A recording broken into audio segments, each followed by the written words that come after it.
ಆಕಾಶವಾಣಿ ಪ್ರದೇಶ ಸಮಾಚಾರ ಓದುತ್ತಿರುವವರು ಕೆವೈ ಭಾರತಿ. ಮುಖ್ಯಾಂಶಗಳು: ಖಾಲಿ ನಿವೇಶನದಲ್ಲಿ 5 ವರ್ಷದೊಳಗೆ ಮನೆ ಕಟ್ಟಲೇಬೇಕು, ಮುಖ್ಯಮಂತ್ರಿ ಡಿಕೆ ಶಿವಕುಮಾರ್ ಸೂಚನೆ.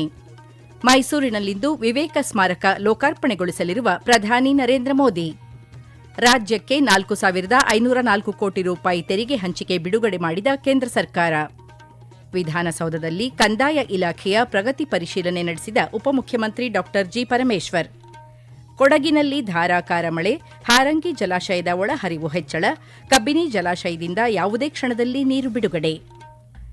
ಸರ್ಕಾರ, ಕಾರ್ಪೊರೇಷನ್ ಹಾಗೂ ಸಹಕಾರ ಸಂಘಗಳಿಂದ ಪಡೆದ ನಿವೇಶನದಲ್ಲಿ 5 ವರ್ಷದೊಳಗೆ ಮನೆ ಕಟ್ಟದಿದ್ದರೆ ನಿವೇಶನ ಹಿಂಪಡೆಯಲಾಗುವುದು ಎಂದು ಮುಖ್ಯಮಂತ್ರಿ ಡಿಕೆ ಶಿವಕುಮಾರ್ ಎಚ್ಚರಿಕೆ ನೀಡಿದ್ದಾರೆ. ಗ್ರೇಟರ್ ಬೆಂಗಳೂರು ಪ್ರಾಧಿಕಾರದ ತ್ಯಾಜ್ಯದಿಂದ ಸ್ವಾತಂತ್ರ್ಯ ಅಭಿಯಾನಕ್ಕೆ ಬೆಂಗಳೂರಿನ ಎಸ್ಟಿ ಮಾಲ್ ಬಳಿ ಚಾಲನೆ ನೀಡಿ ಮಾತನಾಡಿದ ಅವರು, ಎಲ್ಲೆಂದರಲ್ಲಿ ಕಸ ಸುರಿಯುವ ವಾಹನಗಳನ್ನು ಮುಲಾಜಿಲ್ಲದೆ ಮುಟ್ಟುಗೋಲು ಹಾಕಿಕೊಳ್ಳುವಂತೆ ಅಧಿಕಾರಿಗಳಿಗೆ ಸೂಚನೆ ನೀಡಿದ್ದಾರೆ. ಬೀದಿ ವ್ಯಾಪಾರಿಗಳಿಗೆ ಬೇರೆ ಜಾಗದಲ್ಲಿ ವ್ಯಾಪಾರ ಮಾಡಲು ಅವಕಾಶ ಕಲ್ಪಿಸಲಾಗುವುದು ಎಂದು ಹೇಳಿದ್ದಾರೆ. ಬಿಡಿಎ ಆಗಲಿ ಯಾವುದೇ ಕಾರ್ಪೊರೇಷನ್ ಸೈಟ್ ಆಗಲಿ 5 ವರ್ಷದೊಳಗೆ ಅವರು ಮನೆಯನ್ನ ಕಟ್ಕೊಳ್ಬೇಕು. 5 ವರ್ಷದಲ್ಲಿ ಮನೆ ಕಟ್ಟಲಿಲ್ಲ, ಒಂದು ಸ್ವಚ್ಛತೆಯನ್ನ ಅವತ್ತಿಂದಲೇ ಅವ್ರು ಕಾಪಾಡಬೇಕು. ಒಂದು ಮನೆಯನ್ನ ಕಟ್ಟಲಿಲ್ಲ ಅಂದ್ರೆ ಅದಕ್ಕೆ ಡಬಲ್ ಟ್ಯಾಕ್ಸ್ ಸಿಸ್ಟಮ್, ಇಲ್ಲ ಅಂದ್ರೆ ವಾಪಸ್ ಸೈಟ್ ಅನ್ನ ಪಡ್ಕೊಳ್ಳುವಂತ ವ್ಯವಸ್ಥೆಯನ್ನ ಮಾಡಬೇಕಾಗ್ತದೆ. ನಿಮ್ಗೆ ಏನ್ ಬೇಕು ಎಲ್ಲ ನಾವು ಸಾಲ ಎಲ್ಲ ಬ್ಯಾಂಕ್ಗಳೆಲ್ಲ ಕೊಡ್ತದೆ, ಮನೆಗಳಿಗೆ ಕಡಿಮೆ ದರದಲ್ಲಿ ಕೊಡ್ತದೆ. ನೀವು ಚಿಕ್ಕ ಮನೆ ಯಾರು ಕಟ್ಕೊಳ್ಳಿ, ಆಮೇಲೆ ಬೇಕಾದ್ರೆ ಹೊಡೆದಾಕ್ಬಿಟ್ಟು ದೊಡ್ಡ ಮನೆ ಕಟ್ಕೊಳ್ಳುತ್ತೆ. ಆದ್ರೆ ಮನೆನೇ ಕಟ್ತೆ ಖಾಲಿ ಇಟ್ಕೊಂಡು ಬರೀ ಇನ್ವೆಸ್ಟ್ಮೆಂಟ್ ಅಂತ ನೀವು ಇಟ್ಕೊಂಡು ಕೂತ್ಕೊಂಡ್ರೆ ಅದು ನಾವು ಸರ್ಕಾರದವರು ಅಲ್ಲಾಗುವಂತ ಎಲ್ಲ ಅನಾಹುತಗಳಿಗೆ, ಸ್ವಚ್ಛತೆಗೆ ನಾವು ಜವಾಬ್ದಾರಿ ಆಗ್ಲಿಕ್ಕೆ ಸಾಧ್ಯ ಇಲ್ಲ. ಇದೇ ವೇಳೆ ಕಾವೇರಿ ನದಿ ನೀರು ವಿವಾದ ಕುರಿತಂತೆ ಪ್ರತಿಕ್ರಿಯಿಸಿದ ಅವರು, ತಮಿಳುನಾಡಿಗೆ ಈವರೆಗೆ ಕಾವೇರಿ ನೀರು ಹರಿಸಿಲ್ಲ ಎಂದು ಸ್ಪಷ್ಟಪಡಿಸಿದ್ದಾರೆ. ಸಂಜೆ ವೇಳೆಗೆ 1 ಅಣೆಕಟ್ಟು ಭರ್ತಿಯಾಗಲಿದೆ. ಅಣೆಕಟ್ಟು ತುಂಬಿದ ಬಳಿಕವೂ ನೀರನ್ನು ಹಿಡಿದಿಡಲು ಸಾಧ್ಯವಿಲ್ಲ ಎಂದು ಹೇಳಿದ್ದಾರೆ. ಈ ಕುರಿತಂತೆ ಪ್ರತಿಪಕ್ಷಗಳು ಹಾಗೂ ಕಾನೂನು ತಜ್ಞರೊಂದಿಗೆ ಚರ್ಚಿಸಿ ತೀರ್ಮಾನ ಕೈಗೊಳ್ಳಲಾಗುವುದು ಎಂದು ತಿಳಿಸಿದ್ದಾರೆ. ಪ್ರಧಾನಿ ನರೇಂದ್ರ ಮೋದಿ ಇಂದು ಮೈಸೂರಿನಲ್ಲಿ ಸ್ವಾಮಿ ವಿವೇಕಾನಂದ ಸಾಂಸ್ಕೃತಿಕ ಯುವ ಕೇಂದ್ರದ ವಿವೇಕ ಸ್ಮಾರಕವನ್ನು ಲೋಕಾರ್ಪಣೆಗೊಳಿಸಲಿದ್ದಾರೆ. ಬಳಿಕ ಪ್ರಧಾನಿಯವರು ಸಾರ್ವಜನಿಕರನ್ನು ಉದ್ದೇಶಿಸಿ ಭಾಷಣ ಮಾಡಲಿದ್ದಾರೆ. ಸ್ವಾಮಿ ವಿವೇಕಾನಂದರು 1892 ನವೆಂಬರ್ನಲ್ಲಿ ಭಾರತದಾದ್ಯಂತ ತಮ್ಮ ಪ್ರಯಾಣದ ಸಮಯದಲ್ಲಿ ಮೈಸೂರಿಗೆ ಭೇಟಿ ನೀಡಿದ್ದರ ಸ್ಮರಣಾರ್ಥ ಇದನ್ನು ನಿರ್ಮಿಸಲಾಗಿದೆ. ಐತಿಹಾಸಿಕ ನಿರಂಜನ ಮಠದಲ್ಲಿ ಸ್ಥಾಪಿಸಲಾದ ವಿವೇಕ ಸ್ಮಾರಕವು 81,000 ಚದರ ಅಡಿ ವಿಸ್ತೀರ್ಣದಲ್ಲಿ ವ್ಯಾಪಿಸಿದೆ. ಪ್ರಧಾನಿ ಆಗಮಿಸುವ ಹಿನ್ನೆಲೆ ಮೈಸೂರಿನಲ್ಲಿ ಬಿಗಿ ಭದ್ರತೆ ಏರ್ಪಡಿಸಲಾಗಿದೆ. ಕಾರ್ಯಕ್ರಮದಲ್ಲಿ ರಾಜ್ಯಪಾಲ ಥಾವರ್ಚಂದ್ ಗೆಹ್ಲೋಟ್, ಮುಖ್ಯಮಂತ್ರಿ ಡಿಕೆ ಶಿವಕುಮಾರ್, ಸಂಸದರು, ಸ್ವಾಮೀಜಿಗಳು ಉಪಸ್ಥಿತರಿರಲಿದ್ದಾರೆ. ರಾಜ್ಯ ಸರ್ಕಾರಗಳ ಅಭಿವೃದ್ಧಿ ಮತ್ತು ಬಂಡವಾಳ ಹೂಡಿಕೆಯನ್ನು ಹೆಚ್ಚಿಸಲು ಕೇಂದ್ರ ಸರ್ಕಾರ 1,09,019 ಕೋಟಿ ರೂಪಾಯಿಗಳ ತೆರಿಗೆ ಹಂಚಿಕೆಯನ್ನು ಬಿಡುಗಡೆ ಮಾಡಿದೆ. ಇಂದು ಬಿಡುಗಡೆ ಮಾಡಲಾದ ಈ ತೆರಿಗೆ ಹಂಚಿಕೆಯು ಬಂಡವಾಳ ಮತ್ತು ಅಭಿವೃದ್ಧಿ ವೆಚ್ಚವನ್ನು ವೇಗಗೊಳಿಸಲು ಹಾಗೂ ರಾಜ್ಯಗಳ ಹಣಕಾಸು ಸ್ಥಿತಿಯನ್ನು ಬಲಪಡಿಸಲಿದೆ. ರಾಜ್ಯಕ್ಕೆ 4,504 ಕೋಟಿ ರೂಪಾಯಿ ತೆರಿಗೆ ಹಂಚಿಕೆ ಮಾಡಲಾಗಿದೆ. ವಿಧಾನಸೌಧದಲ್ಲಿ ಇಂದು ಉಪಮುಖ್ಯಮಂತ್ರಿ ಹಾಗೂ ಕಂದಾಯ ಸಚಿವ ಡಾ ಜಿ. ಪರಮೇಶ್ವರ್ ಕಂದಾಯ ಇಲಾಖೆಯ ವ್ಯಾಪ್ತಿಗೆ ಒಳಪಡುವ ವಿವಿಧ ಅಭಿವೃದ್ಧಿ ಪ್ರಾಧಿಕಾರಗಳ ಪ್ರಗತಿ ಪರಿಶೀಲನಾ ಸಭೆ ನಡೆಸಿದ್ದಾರೆ. ಸಭೆಯಲ್ಲಿ ವಿವಿಧ ಅಭಿವೃದ್ಧಿ ಪ್ರಾಧಿಕಾರ ಮತ್ತು ಮಂಡಳಿಗಳ ಕಾರ್ಯಚಟುವಟಿಕೆಗಳು, ಅಭಿವೃದ್ಧಿ ಕಾಮಗಾರಿಗಳ ಪ್ರಗತಿ, ಅನುಷ್ಠಾನಗೊಳ್ಳುತ್ತಿರುವ ಯೋಜನೆಗಳು ಹಾಗೂ ಅನುದಾನ ಬಳಕೆಯ ಕುರಿತು ಸಮಗ್ರವಾಗಿ ಚರ್ಚಿಸಿ ಅಧಿಕಾರಿಗಳಿಗೆ ಅಗತ್ಯ ನಿರ್ದೇಶನ ನೀಡಿದ್ದಾರೆ. ಸಚಿವ ಎಂಬಿ ಪಾಟೀಲ್, ಬ್ಯಾಡಗಿ ಶಾಸಕರಾದ ಬಸವರಾಜ ಶಿವಣ್ಣನವರ್, ಶಿಗ್ಗಾವಿ ಶಾಸಕ ಯಾಸೀರ್ ಖಾನ್ ಪಠಾಣ್, ಕಿತ್ತೂರು ಶಾಸಕ ಬಾಬಾ ಸಾಹೇಬ್ ಪಾಟೀಲ್, ಬೀಳಗಿ ಶಾಸಕ ಜೆಟಿ ಪಾಟೀಲ್, ಹುನಗುಂದ ಶಾಸಕರಾದ ವಿಜಯಾನಂದ ಎಸ್ ಕಾಶಪ್ಪನವರ್, ಕಂದಾಯ ಇಲಾಖೆಯ ಅಪರ ಮುಖ್ಯ ಕಾರ್ಯದರ್ಶಿ ರಾಜೇಂದ್ರ ಕುಮಾರ್ ಕಟಾರಿಯಾ ಹಾಗೂ ಅಭಿವೃದ್ಧಿ ಪ್ರಾಧಿಕಾರಗಳ ಅಧಿಕಾರಿಗಳು ಸಭೆಯಲ್ಲಿ ಪಾಲ್ಗೊಂಡಿದ್ದರು. ಬಿಜೆಪಿ ಮುಖಂಡ ಎಂಕೆ ಪ್ರಾಣೇಶ್ ವಿಧಾನ ಪರಿಷತ್ನ ಉಪಸಭಾಪತಿ ಸ್ಥಾನಕ್ಕೆ ರಾಜೀನಾಮೆ ನೀಡಿದ್ದಾರೆ. ತಮ್ಮ ರಾಜೀನಾಮೆ ಪತ್ರವನ್ನು ವಿಧಾನ ಪರಿಷತ್ ಸಭಾಪತಿ ಬಸವರಾಜ ಹೊರಟ್ಟಿ ಅವರಿಗೆ ಸಲ್ಲಿಸಿದ್ದು, ರಾಜೀನಾಮೆ ಅಂಗೀಕರಿಸುವಂತೆ ಕೋರಿದ್ದಾರೆ.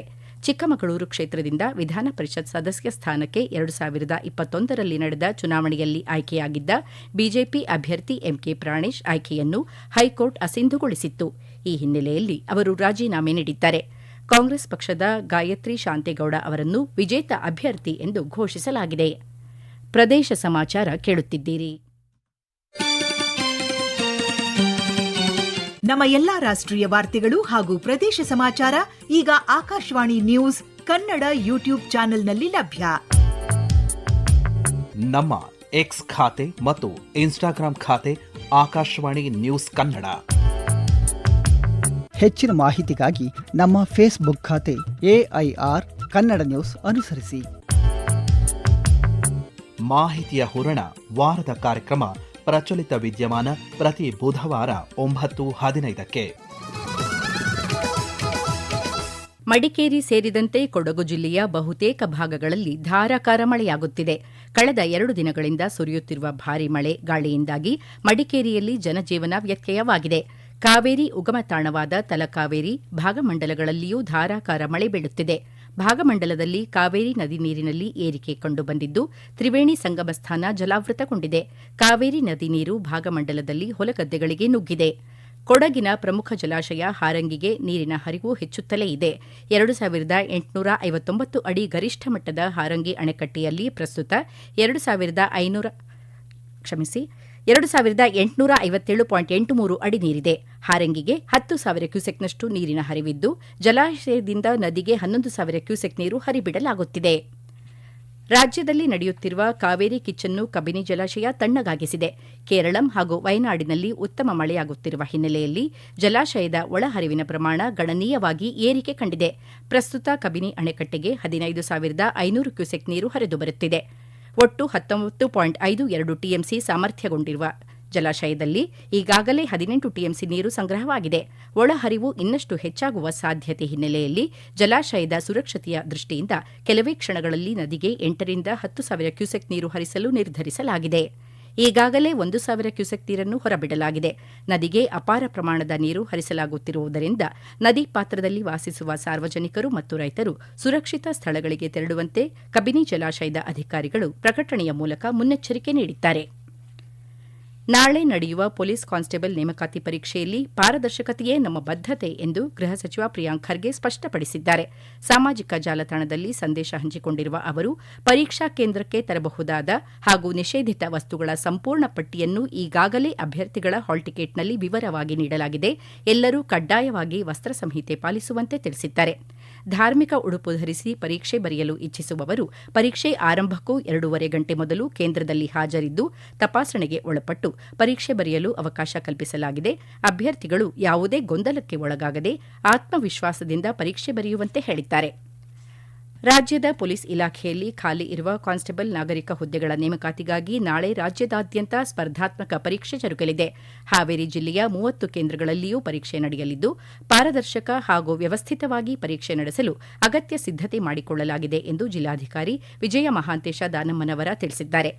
ಉತ್ತರ ಕನ್ನಡ ಜಿಲ್ಲೆಯಲ್ಲಿ ಸಿವಿಲ್ ಕಾನ್ಸ್ಟೇಬಲ್ ಹುದ್ದೆಗಳಿಗೆ ನಡೆಯುವ ನೇರ ನೇಮಕಾತಿ ಪರೀಕ್ಷೆಯನ್ನು ಅತ್ಯಂತ ಪಾರದರ್ಶಕವಾಗಿ ನಡೆಸುವಂತೆ ಜಿಲ್ಲಾಧಿಕಾರಿ ಕೆ. ಲಕ್ಷ್ಮೀಪ್ರಿಯಾ ಸೂಚನೆ ನೀಡಿದ್ದಾರೆ. ಯುವಕರು ಮಾದಕ ವಸ್ತುಗಳಿಂದ ದೂರವಿದ್ದು ಸದ್ಗುಣ, ಆರೋಗ್ಯಕರ ಹಾಗೂ ಶಿಸ್ತುಬದ್ಧ ಜೀವನ ಅಳವಡಿಸಿಕೊಳ್ಳಬೇಕು ಎಂದು ಆಹಾರ, ನಾಗರಿಕ ಸರಬರಾಜು ಮತ್ತು ಗ್ರಾಹಕ ವ್ಯವಹಾರಗಳ ಸಚಿವ ಕೆಎಚ್ ಮುನಿಯಪ್ಪ ವಿದ್ಯಾರ್ಥಿಗಳಿಗೆ ಕರೆ ನೀಡಿದ್ದಾರೆ. ಬೆಂಗಳೂರು ಗ್ರಾಮಾಂತರ ಜಿಲ್ಲಾ ಪೊಲೀಸ್ ವಿಭಾಗದ ವತಿಯಿಂದ ಹಮ್ಮಿಕೊಂಡಿದ್ದ ಡ್ರಗ್ಸ್ ಮುಕ್ತ ಸಮಾಜಕ್ಕಾಗಿ ಡ್ರಗ್ಸ್ ಬೇಡ ಬ್ರೋ ಜಾಗೃತಿ ಅಭಿಯಾನದಲ್ಲಿ ಪೋಸ್ಟರ್ ಬಿಡುಗಡೆ ಮಾಡಿ ಮಾತನಾಡಿದ ಅವರು, ವಿದ್ಯಾರ್ಥಿಗಳು ಮಾದಕ ವಸ್ತುಗಳಿಂದ ದೂರವಿರುವಂತೆ ನೋಡಿಕೊಳ್ಳುವುದು ಶೈಕ್ಷಣಿಕ ಸಂಸ್ಥೆ ಮತ್ತು ಸಮಾಜದ ಜವಾಬ್ದಾರಿಯಾಗಿದೆ ಎಂದು ತಿಳಿಸಿದ್ದಾರೆ. ಗಡಿನಾಡು ಬಳ್ಳಾರಿಯಲ್ಲಿ ಇಂದು ಇಳಕಲ್ಲಿನ ಡಾ ಮಹಾಂತ ಶಿವಯೋಗಿಗಳ ಜನ್ಮ ದಿನಾಚರಣೆ ಅಂಗವಾಗಿ ವ್ಯಸನ ಮುಕ್ತ ದಿನಾಚರಣೆ ಹಮ್ಮಿಕೊಳ್ಳಲಾಗಿತ್ತು. ವ್ಯಸನ ಮುಕ್ತ ಸಮಾಜಕ್ಕಾಗಿ ವಿದ್ಯಾರ್ಥಿಗಳಿಂದ ಜಾಗೃತಿ ಜಾಥಾ ನಡೆಯಿತು. ಬೆಂಗಳೂರು ಗ್ರಾಮಾಂತರ ಜಿಲ್ಲೆಯ ದೊಡ್ಡಬಳ್ಳಾಪುರದಲ್ಲಿ ರಾಷ್ಟ್ರೀಯ ಹಬ್ಬಗಳ ಆಚರಣಾ ಸಮಿತಿ ವತಿಯಿಂದ ಮಹಾಂತ ಶಿವಯೋಗಿಗಳ ಜಯಂತಿ ಕಾರ್ಯಕ್ರಮವನ್ನು ವ್ಯಸನ ಮುಕ್ತ ದಿನಾಚರಣೆಯನ್ನಾಗಿ ಆಚರಿಸಲಾಯಿತು. ತಮಿಳುನಾಡಿಗೆ ಕಾವೇರಿ ನೀರು ಬಿಡಬೇಕೆಂಬ ಸಿಡಬ್ಲ್ಯೂಆರ್ಸಿ ಹಾಗೂ ಸಿಡಬ್ಲ್ಯೂಎಂಎ ಆದೇಶ ಖಂಡಿಸಿ ಮಂಡ್ಯ ನಗರದಲ್ಲಿ ಪ್ರತಿಭಟನೆಗಳು ಮುಂದುವರೆದಿದೆ. ಮಂಡ್ಯ ನಗರದ ಜೆಸಿ ವೃತ್ತದಲ್ಲಿ ಮಂಡ್ಯ ರಕ್ಷಣಾ ವೇದಿಕೆ ಸಂಸ್ಥಾಪಕ ಅಧ್ಯಕ್ಷ ಬಿ. ಶಂಕರ್ ಬಾಬು ನೇತೃತ್ವದಲ್ಲಿ ಪ್ರತಿಭಟನೆ ನಡೆಸಿದರು.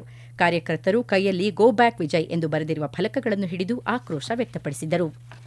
ಈಗ ಕೊನೆಯಲ್ಲಿ ಮತ್ತೊಮ್ಮೆ ಮುಖ್ಯಾಂಶಗಳು. ಖಾಲಿ ನಿವೇಶನದಲ್ಲಿ 5 ವರ್ಷದೊಳಗೆ ಮನೆ ಕಟ್ಟಲೇಬೇಕು, ಮುಖ್ಯಮಂತ್ರಿ ಡಿಕೆ ಶಿವಕುಮಾರ್ ಸೂಚನೆ.